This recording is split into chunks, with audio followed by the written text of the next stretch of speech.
Assalamualaikum warahmatullahi wabarakatuh. Perkenalkan, nama saya Yulisa Putri dengan Stanbook A1K1 18106, jurusan Pendidikan Fisika, Fakultas Keguruan dan Ilmu Pendidikan, Universitas Halu Oleo. Hari ini kita akan mempelajari tentang materi kalor dan hukum pertama termodinamika. Kata hukum 1 termodinamika, hukum pertama termodinamika menjelaskan apabila sebuah sistem gas menyerap kalor dari lingkungan sebesar Q, maka oleh sistem mungkin kalor tersebut akan diubah menjadi pertama usaha luar dan energi dalam, kedua menjadi energi dalam saja, dan ketiga menjadi usaha luar saja. Mana hukum pertama termodinamika pertama itu dirumuskan menjadi Q sama dengan W ditambah U. Hukum pertama termodinamika ini kemudian disebut sebagai hukum kekekalan energi, di mana energi tidak dapat diciptakan atau dimusnahkan, hanya dapat dirubah ke dalam bentuk yang lain. Penerapan hukum pertama termodinamika.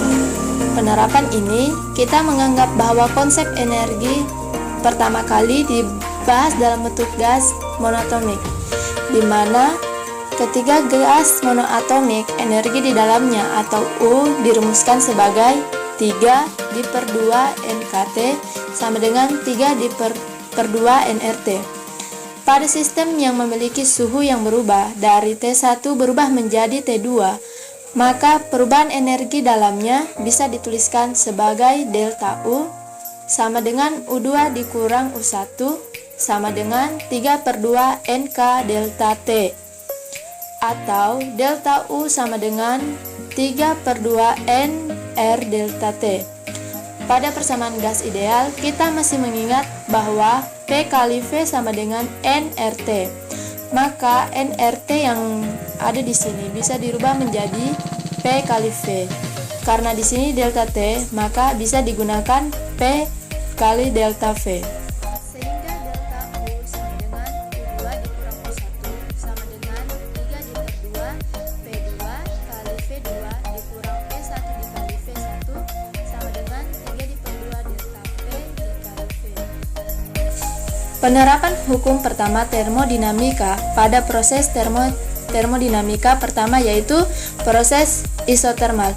Proses isotermal kita ketahui bahwa isotermal suhunya konstan atau delta T-nya sama dengan 0. Karena nilai delta T sama dengan 0, maka rumus delta U juga akan bernilai 0 karena delta T-nya sama dengan 0. Dan apapun yang dikalikan 0 sama dengan hasilnya 0. Berdasarkan hukum pertama termodinamika, maka nilai Q sama dengan delta U dikali W. Delta U digantikan dengan 0. W pada keadaan isotermal, nilai usahanya atau W itu sama dengan NR kali T atau in V2 per F1. Sehingga persamaan hukum pertama termodinamika menjadi Q sama dengan 0 ditambah nRT ln V2 per V1. Sehingga Q sama dengan W sama dengan nRT ln V2 V1.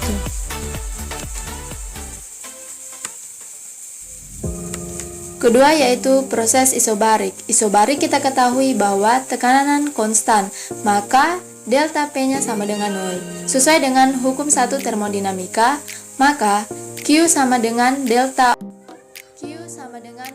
U ditambah W. Delta U-nya kita masih ingat 3/2 P dikali delta V. W rumusnya P dikali delta V. Sehingga Q sama dengan 3/2 P dikali delta V ditambah P dikali delta V. 3/2 ditambah dengan 2/2 menghasilkan 5/2 P dikali. Keadaan ketiga yaitu proses isohorik. Proses isohorik terjadi pada volume tetap atau delta V-nya sama dengan 0, sehingga usaha pada usaha isokorik sama dengan 0. Maka hukum 1 termodinamikanya menjadi Q sama dengan delta U ditambah W, W-nya sama dengan 0, maka Q sama dengan 3T/2 NR delta T. Yang keempat yaitu proses adiabatik.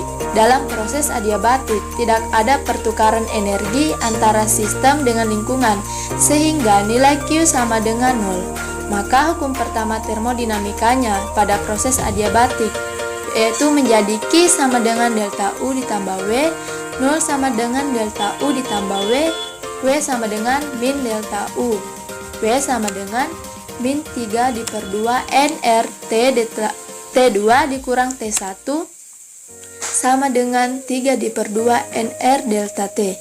Membahas tentang kalor. Kita telah ketahui bersama bahwa kalor itu adalah energi panas. Jika sebuah benda diberikan kalor, maka akan terjadi dua hal pada benda tersebut. Yang pertama terjadi perubahan suhu dan kedua menjadi perubahan wujud.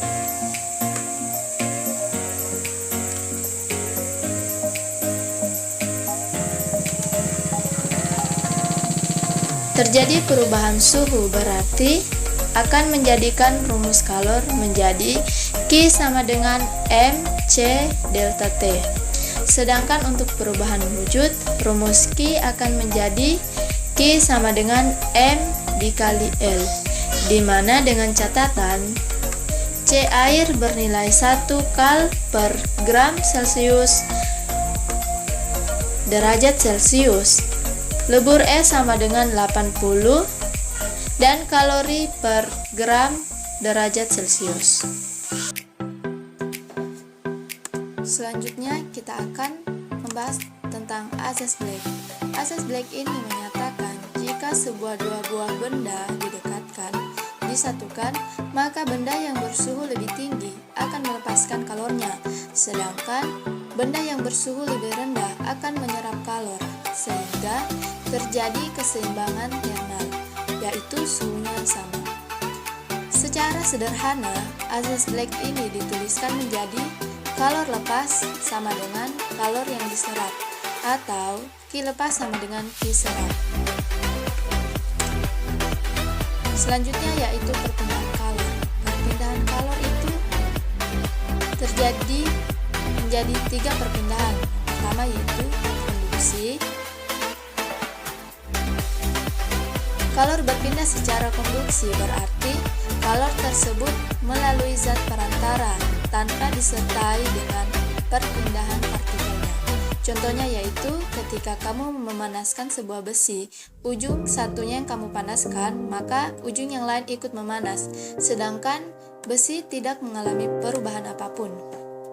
Rumusnya yaitu H sama dengan K dikali A dikali delta T per D. Kedua yaitu berpindah secara konveksi. Kalor yang berpindah disertai dengan partikel-partikel zatnya. Contohnya yaitu ketika kamu memanaskan air yang di bawah akan naik ke atas, yang atas akan turun ke bawah, sehingga air itu akan terus berputar, sehingga seluruhnya ikut panas dan mendidih. Rumusnya yaitu H sama dengan H dikali A dikali delta T pangkat 4.